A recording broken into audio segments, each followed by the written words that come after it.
캠부지 좀 캠부지 좀 네가 좀 SBS 것도 캠부지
welcome करता हूँ इस प्रोग्राम में पार्टिसिपेट करने के लिए। आज के जो दिन है वर्ल्ड फॉरेस्ट डे, तो इसका थीम है इस साल का फॉरेस्ट एंड फूड। तो आज के इस दिन को मनाने का मकसद जो है लोगों में अवेयरनेस क्रिएट करने के लिए, इसमें हमारे स्टूडेंट बहुत ही इम्पोर्टेंट रोल प्ले कर सकते हैं लोगों में अवेयरनेस करने के लिए। जो हमारे पास जो हमारा इन्वायरमेंट जो है इसको कैसे बचाए, हमारे जो फॉरेस्ट है, जो नेचुरल रिसोर्सेज है, वाइल्ड लाइफ है, इसको कैसे बचाए। इनको बचाना ह्यूमन बीइंग की सर्वाइवल के लिए कितना इम्पोर्टेंट है। जो हमारे पास नेचुरल रिसोर्सेज चाहे वो प्लांट्स हो, वाइल्ड एनिमल हो, बर्ड्स हो, वेटलैंड हो, इनको बचाना हमारी ड्यूटी है। इनका बहुत ही इम्पोर्टेंट रोल होता है इकोलॉजिकल बैलेंस को मेंटेन रखने में।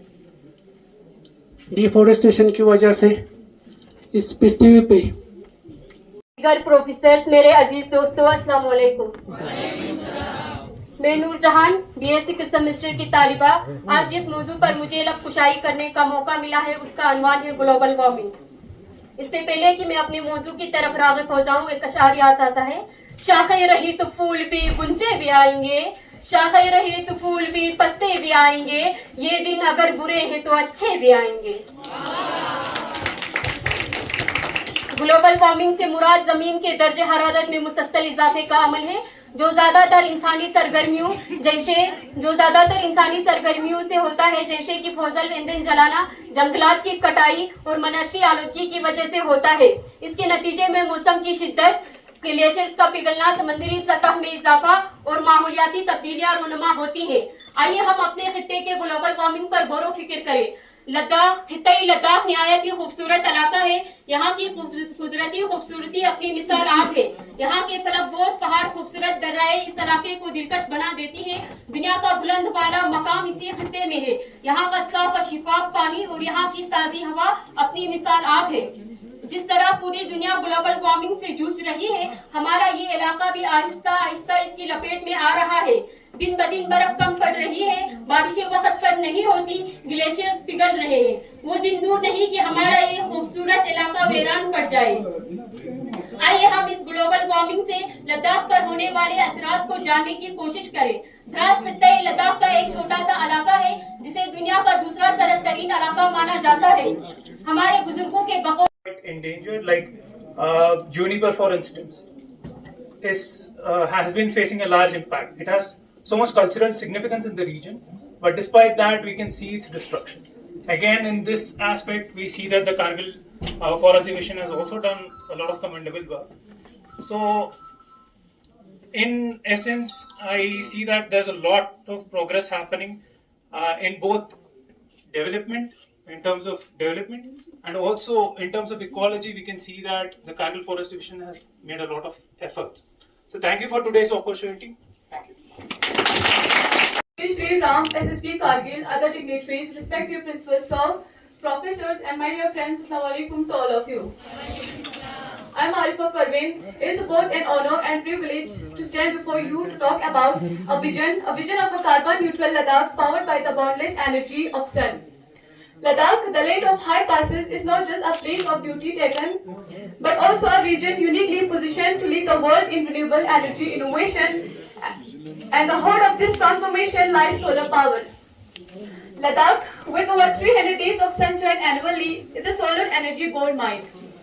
The region's high altitude and clear skies make it one of the best places on earth to harness solar power. But why is this important? Because Ladakh, like the rest of the world, faces the fragile ecosystem is under threat.